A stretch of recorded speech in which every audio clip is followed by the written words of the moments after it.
इस कार्यक्रम के पुण्यार्जक हैं सकल दिगंबर जैन समाज, तिनसुकिया, असम। जो अपने स्वार्थ को लेकर बात की जाती है उसका नाम नेताओं का भाषण होता है। जो दूसरों को बात करने के लिए बोला जाता है वह जादूगर की भाषा होती है। जो भीख मांगने के लिए बोली जाती है वे पंडितों की, ब्राह्मणों की भाषा होती है।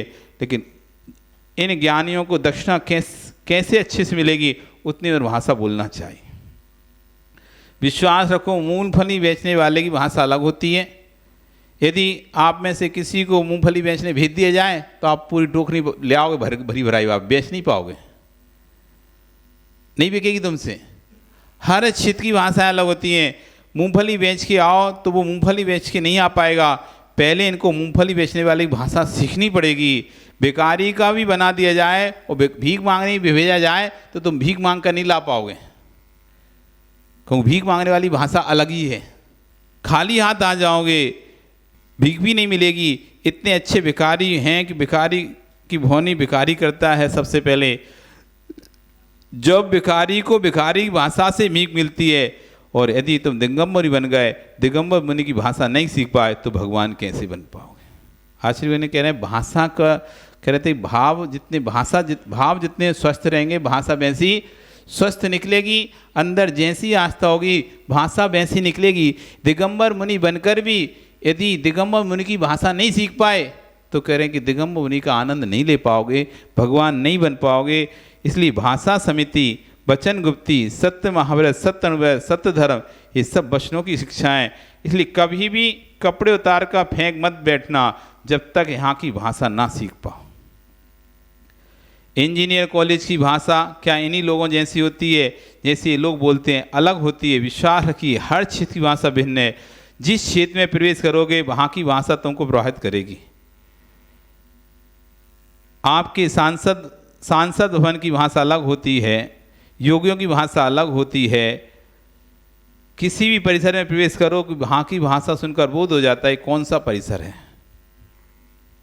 ऐसी किसी व्यक्ति के अंदर क्या चल रहा है उसकी भाषा समझ के आप बता सकते हो। किसके अंदर कौन से परिणाम चल रहे हैं, सम्यक के परिणाम चल रहे हैं, मिथ्यात्व के परिणाम चल रहे हैं, आप वैसे तो नहीं देख सकते, लेकिन उनकी भाषा से सामने वाले के सम्यक मिथ्या परिणाम पकड़ सकते हैं।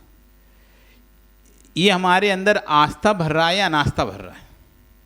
दो प्रकार के जीव मिलते हैं। आप कभी जब नियम संयम लेने के लिए आगे बढ़ते हो तो एक अरे अभी छोटी उम्र है, अभी क्या ही करेगा, अभी बहुत काम करना है, और उस तरह से वो डरा देता है, अभी नहीं लेना, अभी नहीं लेना, ऐसे डराकर उसको पीछे खींच लेता है। इसके अंदर अभी सम्यक की बहुत कमी है। वो वहीं जिसके अंदर धर्म के प्रति आस्था है, संयम के प्रति आस्था है, प्रभु के प्रति आस्था है, कोई व्यक्ति एक छोटा सा नियम ले, अरे भाई इतना सा अच्छा से ले ले, जब लेना ही है, तेरे भाव बने हैं, अच्छे से नियम का पालन कर और चिंता नहीं कर, एक बार तू नियम ले लेगा अपने आप पालन होगा। ये नियम की विशेषता है। नियम की विशेषता है, आदमी पहले बहुत झुकझुकाता है कि लूँ नहीं लूँ, लेकिन ले लेता है तो फिर उसका अच्छे से पालन होता है। जैसे अब घर में आप कोई एफडी वगैरह कुछ करते हैं, पहले तो करने सोचते हैं काम आए, कैसे करें, कैसे पैसा की जरूरत पड़ेगी, लेकिन कर देते हैं तो फिर कर देते हैं। देखा ना आप LIC के लोग, आप LIC करते बहनों, तो लोग पहले सोचते हैं हमारे घर में इतनी समस्या है, यहाँ पैसा लगा, वहाँ पैसा लगा, कैसे करेंगे, लेकिन जब कोई कर देता है तो फिर बढ़ता रहता है। अब चल रहा है, वो भी एडजस्ट होता रहता है। ऐसे ही नियम जिस आस्था के साथ लेता है फिर नियम भी चलता है। तो यहाँ आचार्य भगवान की भाषा वैसी निकलेगी, तुम्हारे अंदर ही धर्म के प्रति, संयम के प्रति, नियम के प्रति आस्था भावना है तो दूसरा नियम लेगा तो तुम उससे प्रोत्साहित करोगे। और यदि तुम्हारे स्वयं के अंदर आस्था नहीं है, नियम के प्रति सिद्धांत नहीं है, कोई नियम लेगा, अरे मतलब उसका भी टूट गया, उसने भी लिया था नियम, देखो क्या हुआ उसका, खाने लगा ना रात में, देखो क्या हुआ उसका, कर लिया ना उसने ऐसा, हम उदाहरण देंगे उसको। इसका मतलब है इसके अंदर अभी धर्म के प्रति आस्था नहीं है। भले पूजा पाठ कर रहा है, सब कुछ कर रहा है, भगवान की भक्ति भी कर रहा है, उपवास एक आसन कर रहा है, लेकिन कोई जब संयम मार्ग पे आता है, अरे हम बता रहे हैं तुम्हें तो आगे मत बढ़ो, अरे बहुत कष्ट पड़ेंगे, अभी बहुत तुम्हें शादी करना है, शादियों में जाना है, बाहर जाना पड़ेगा, इधर जाना पड़ेगा, ये नियम मत लो। ऐसे कर कर उसको हम उसका मनोबल गिरा देते हैं। ये भाषा बता देती है इसको अभी धर्म के प्रति आस्था नहीं है, बल्कि ऐसा भाव आना चाहिए, भैया धर्म से क्या नहीं होता, धर्म के बल से क्या नहीं होता। अस्वस्थ व्यक्ति भी यदि संयम मार्ग को धारण कर लेता है तो वो भी स्वस्थ हो जाता है। इस संयम की बहुत बड़ी प्रभावना है। कहाँ गए हीरा लाल जी, हैं क्या कि चले गए हैं? संयम की वो प्रभावना है, संयम का वो महत्व है। आचार्य ने बताया था ना, हमने बताया था एक दिन कि आचार्य जब अलग अवस्था में थे, इतना पीड़ा था, इतना बुखार था कि ऐसा लग रहा था कि चले जाएंगे। और उन्होंने आचार्य अपने गुरु से इतना निवेदन किया कि लंगोटी में नहीं जाना चाहता, मैं दिगंबर मुनि बनकर जाना चाहता। आचार्य कहते हैं यदि मैं होता ना तो मैं कभी दीक्षा नहीं देता ऐसी बीमारी में, लेकिन उन्होंने दया करी, मुझे दीक्षा दी। दीक्षा के जब तक दीक्षा नहीं हुई तब तक ऐसी हालत थी कि दो लोग पीछे से पकड़ रहे थे, एक व्यक्ति हाथ पकड़ रहा था, तीन तीन चार चार लोग पकड़ के नहीं बैठे हुए थे। लेकिन जैसी दीक्षा के संस्कार हुए वो असाता कहाँ गायब हो गई, पता ही नहीं चला। उस दिन का दिन है और आज तक का दिन है, 30 साल से ऊपर होने वाले हैं संयम को पालन करते करते, लेकिन वो बीमारी, वो बुखार आज तक फिर से कभी नहीं आया। इतना इस संयम का महत्व होता है। जिसके अंदर धर्म के प्रति आस्था होगी उसको विश्वास होता है मैं यदि संयम धारण करूंगा ये बीमारियां सब गायब हो जाएंगी, बीमारियां सब गायब। आज आप देखो 80-80 साल के, 90-90 साल के बुजुर्ग महाराज बनकर घूम रहे नहीं घूम रहे, अच्छे से रह रहे नहीं रह रहे। घर में होते तो किसी पलंग पे पड़े होते, घर में होते तो कि खाट को पकड़ लिए होते, खांस रहे होते बैठे बैठे, चल नहीं पा रहे होते। लेकिन साधना में शक्ति है, एक बार भोजन, एक बार पानी, उसमें भी पैदल चलते हैं और उम्र है 80 साल, 90-90 साल। किस बल पर 10-10 किलोमीटर दिन में, 20-20 किलोमीटर दिन में विहार कर रहे हैं, एक बार भोजन पानी करने के बाद भी, और उम्र हो गई 90 साल। ना कोई घूटे पर पड़ा रहा है, ना घोड़े पर आ रहा है उनके, ना कोई कमर पर आ रहा है, कुछ नहीं हो रहा। ये किसकी शक्ति है? इस संयम की शक्ति है। इसलिए पन्नालाल जी ये बहाना छोड़ दो कि शरीर साथ नहीं देता, शरीर साथ नहीं देता। शरीर साथ ना दे चलेगा, लेकिन मन साथ देना चाहिए। परिस्थितियां विपरीत हैं, चल जाएगा, लेकिन मनस्थिति अनुकूल होना चाहिए। सुन रहे हो? सो तो नहीं रहे? किसको बदलना चाहते हो आप? परिस्थितियों को कि मनस्थितियों को? हाँ, इसी तो बता रहे हैं हमको कि आप क्यों डर रहे हो, किस चीज से डर रहे हो। आपको लग रहा है कि मैं यदि दीक्षा ले लूंगा तो मैं शायद नहीं पाल पाऊं, हो सकता है मेरे से ना पले, मैं कैसे एक बार भोजन करके रहूंगा, मैं कैसे बिना वस्त्रों के रहूंगा, कैसे ठंडी सहन करूंगा, कैसे प्यास सहन करूंगा, कैसे गर्मी सहन करूंगा, कैसे चलूंगा। निश्चिंत हो जाओ। जैसी संयम जीवन में आता है, माताओं आप लोग रात में कितने लोग माताएं खाती हैं? अधिकतर तो नहीं खाती होंगी, इनमें सभी खाती हैं, ऐसा मत बोलो पन्नालाल जी। इनमें से अधिकतर माताएं रात में नहीं खाती होंगी। पुरुषों का नहीं कह सकते कितने खाते हैं, लेकिन बहुत सारी माताएं शाम को खा के फ्री हो जाती हैं। अब काजू किशमिश दूध छोड़ो, अभी अन्न की बात चल रही है, ठीक है ना? आप तो नहीं खाते सही में, इसलिए आप बोल रहे हो। हाँ, होता है ना, जो व्यक्ति जो काम नहीं करता ना उसको लगता है फिर तो हम देखो हम अच्छे, भाई सब बेकार। ऐसा व्यक्ति खाता था रात में, लेकिन जब छोड़ देता है दृढ़ता के साथ, तब भी उसका जीवन और अच्छा चलता है, बल्कि और स्वस्थ हो जाता है और सुमधुर हो जाता है उसका जीवन। ये सिर्फ एक मन की वहम है, भ्रम है कि मैं कमजोर हूं। तुम कमजोर नहीं हो, तुम बहुत बलवान हो, बहुत शक्तिशाली हो। बस एक बार एक कदम बढ़ाने की जरूरत है। वो एक कदम, जब तक आप पहला कदम नहीं बढ़ाओगे दूसरा कदम उठने के लिए तैयार नहीं होगा।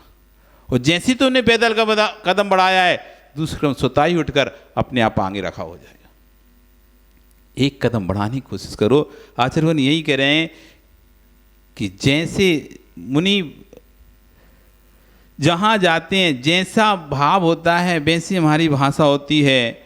मूर्त वे मोक्ष मार्ग बबाग विभर्सन मबाग विसर्ग बपुसा निरूपयंती, जहाँ वचनों का विसर्जन हो जाता है दिगंबरी का भेष ही मोक्ष मार्ग को उपदेश देता है।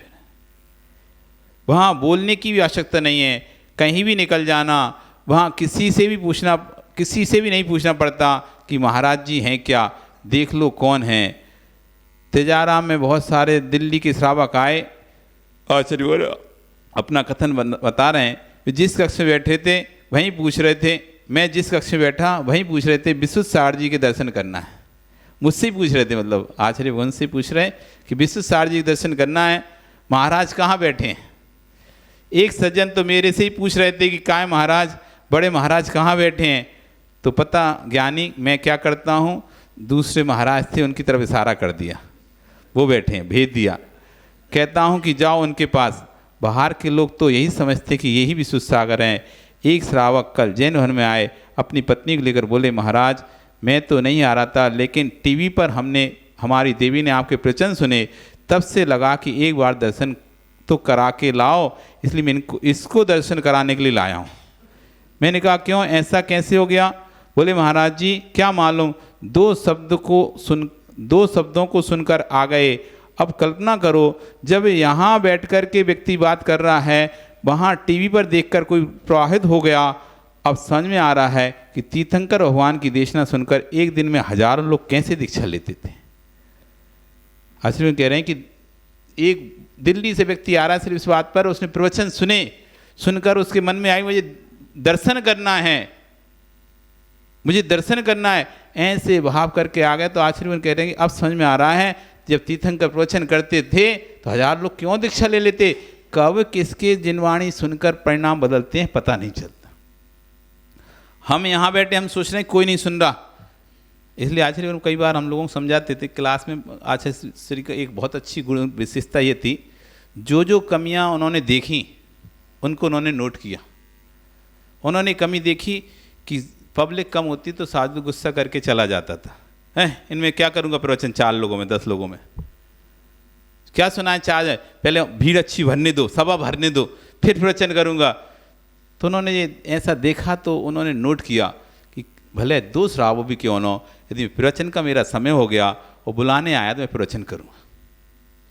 तो हमको शिक्षा देते थे कि तुम ये क्यों सोचते हो कि यहाँ 2 ही लोग तुम्हारे प्रवचन सुन रहे हैं, तुम ये नहीं देखते भी 2 लोग भी जब जाएंगे यहाँ से तो ना जाने कितने लोगों को प्रवचन सुनाएंगे। जो भी अच्छी बात उनको लगेगी कि आज प्रवचन में अच्छी बात लगी, तुम्हें लगा तुमने 2 लोगों को सुनाया, फिर उन 2 लोगों ने किसी 2 लोग को सुनाया, उन 2 लोगों ने किसी 2 को सुनाया, ना जाने ऐसे करते करते जो तुमने कहा था वो कितनी जगह जा सकता है। जब एक सामान्य सी छोटी सी बात कुछ होती है 2 लोगों के बीच में तो 2 से 4 तक पहुंचती है, 4 से 8 तक पहुंचती है, 8 से 80 तक पहुंच जाती है, 80 से 80 हजार तक पहुंच जाती है, पूरे समाज में फैल सकती है। जब एक बात छोटी सी बात फैलती ना, कुछ भी एक छोटी सी बात होती तो कैसे फैलती है, वहां तो कोई था ही नहीं देखने वाला। जब बात हुई तब 2 ही लोग थे और आज पूरी समाज को बात पता चल गई। कैसे, 2 ने 4 से कहा, 4 ने 16 से कहा, 16 ने 32 से कहा, और ऐसे करते करते पूरी समाज में जब बात जा सकती है तो जब बुरी बातें पूरी समाज में फैल सकती हैं, चिंता मत करो, तुम कोई अच्छी बात बोलोगे वो भी नियमित से पूरी समाज में जाके फैलेगी। इसलिए कोई भी कितने भी श्रावक बैठे हैं, तुम्हारा ही समय हो गया, उन्होंने बुलाया है तो जाओ और प्रवचन करिए। पता नहीं वो बात कहाँ कहाँ तक पहुँचे और किसके हृदय को छू जाए। उदाहरण के लिए आचार्य कई बार भगवान महावीर स्वामी सिंह की पर्याय का उदाहरण कर देते थे कि देखो सिंह का एक जीव और प्रवचन सुनाने वाले 2 मुनिराज। 2 मुनिराज किसी प्रवचन सुनाना है, एक श्रावक को, एक सिंह को। क्या पता कौन से वचन किसके? तो आचार्य कह रहे हैं हाँ आप प्रवचन करते हैं, जब टीवी पे जाते हैं तो आपको नहीं पता कि कौन कौन लोग कहाँ कहाँ सुन रहे हैं। एक बार तो आचार्य भगवान अशोक नगर में ही थे, हमारे जो गृह नगर हैं, तो वहाँ पर एक ब्राह्मण व्यक्ति आता था आचार्य प्रवचन सुन के। तो एक दिन वो कार्ड लेके आया, आचार्य जी देखो आप, एक आश्चर्यचकित कार्ड दिखाते हैं आपको। एक मुस्लिम समाज का कार्ड लेके आया, उसमें लिखा था कि भोजन का समय सूर्योदय अस्त के पहले पहले तक 3 बजे समय दिया, तो उसने 3 बजे से सूर्य अस्त के पहले पहले तक, यानी 6 साढ़े 6 बजे तक, 7 बजे तक सूर्य अस्त होता था, तो 6 साढ़े 6 बजे तक का। तो अच्छा ये कैसे हुआ? ये मुसलमान व्यक्ति कैसे रात का निश्चित किया इसने, रात का क्यों नहीं लिखा इसने पत्रिका? तो व्यक्ति बोला कि उसकी बेटी ने आपके प्रवचन टीवी पे सुने और आप प्रवचनों में बता रहे थे रात्रि भोजन करने वाले में बहुत दोष लगते हैं और बहुत जीवों की हिंसा होती है, और अनेक प्रकार से आप उसके तर्क पूर्व उत्तर दे रहे थे। उसकी बेटी के दिमाग में जच गई बात। उसने पिता से कहा कि पिताजी मेरी आप शादी चाहते हो तो आपको एक काम करना है, रात में नहीं खिलाएंगे हम किसी को। अब सोचो कहाँ दिमाग किसका, कहाँ पर कौन सी बात जचे। इसलिए भैया ये भी एक बहुत बड़ा प्रभावना है। आप जैसे समाज के द्वारा या किसी व्यक्ति के द्वारा जब महाराज के प्रवचनों को टीवी पर चलाया जाता है, वो अपन को लगता है कि ये वेस्टेज है, वेस्टेज नहीं है। एक तुम जिनवाणी देते हो, यहाँ से उठाई और हमको दे दिया, पकड़ा दिया, हमने उठा के उधर रख दी, आपका जिनवाणी दान का कोई महत्व ही नहीं हुआ। आपने शास्त्र दिया, वहाँ से आपको ही नहीं पता कौन सा शास्त्र था, तो पता ही नहीं रहता, लपेटा हुआ शास्त्र है, क्या दे रहे हो क्या नहीं दे रहे हो आपको कुछ नहीं पता, उसके अंदर क्या रखा है कुछ ही नहीं पता। एक बार तो एक व्यक्ति ने शास्त्र दिया, हमने खोल के देखा, उसमें मैगजीन भरी थी मनोरमा ये शास्त्र। अब देने वाला तो देखता कुछ है नहीं ना। और क्या होता है, लोग सफाई करते हैं तो मैगजीनों को इकट्ठा किया और कपड़े बांध के रख दिया। अब मंगाया, सुरेश जी सांस लेके आओ, अब कुछ दिखा नहीं, क्या लेके जाए क्या लेके जाए, वही बंदी पटरिया उठा लाए, लाओ दे दो सासवेंट। साने वाले ने सासवेंट दिया, हमने देखा देखें तो कौन सा शास्त्र है, अब बड़ा सा दिख रहा है, तो खोल के देखा तो मनोरमा मैगजीन ये शास्त्र पता ही नहीं रहता, वो जाके ऐसे। लेकिन जो हमने जिनवाणी का प्रचार किया वो प्रचार ना जाने किस जीव, एक व्यक्ति के भी कान में वो बात जच गई और आपके उस जिनवाणी उसने एक दिन का भी रात्रि भोजन का त्याग कर दिया, 1 महीने के लिए भी रात्रि भोजन का त्याग कर दिया, विश्वास मानो आप उसके त्याग में निमित्त बन गए, आप उसके त्याग में निमित्त बन गए, उसके आपको उस पुण्य का सहभागिता मिलेगी, क्योंकि आप निमित्त ने, आज चर्चा चल रही थी ना उपादान और निमित्त, उपादान और निमित्त, कि उपादान तो ठीक है मेरे अंदर है, लेकिन जब तक बाहरी निमित्त नहीं मिलता तो उपादान जागृत नहीं होता। हमारे अंदर मुनि बनने को उपादान शक्ति थी, लेकिन जब तक योग गुरु का निमित्त नहीं मिल रहा था वो शक्ति जागृत नहीं हो रही थी। इन पुरुषों के अंदर आहार जाने की उपादान शक्ति है, थी और है और आगे रहेगी, लेकिन योग निमित्त नहीं मिल रहा था तो शक्ति दिखाई नहीं दे रही थी। जब योग निमित्त मिला, गुरु का वचन मिला, गुरु का प्रोत्साहन मिला, तो देखो आज आपने देखा ये पुरुषत्व की शक्ति देखी आपने एक साथ एक धारा में। नहीं तो आप लोग कहते हैं कि महाराज जी जेंट्स नहीं आते, महिलाओं ने की महिलाओं ने ठेका ले रखा है धर्म का, आहार का, सबका। लेकिन आप देख रहे हैं पुरुष भी बढ़ चढ़ कर बराबर, बस निमित्त मिलने की देरी है। जब निमित्त मिलता है तो वस्तु उभर कर सामने आती है। आपका समय हो गया, कल फिर आओगे, पर्या रही तो फिर चर्चा करेंगे।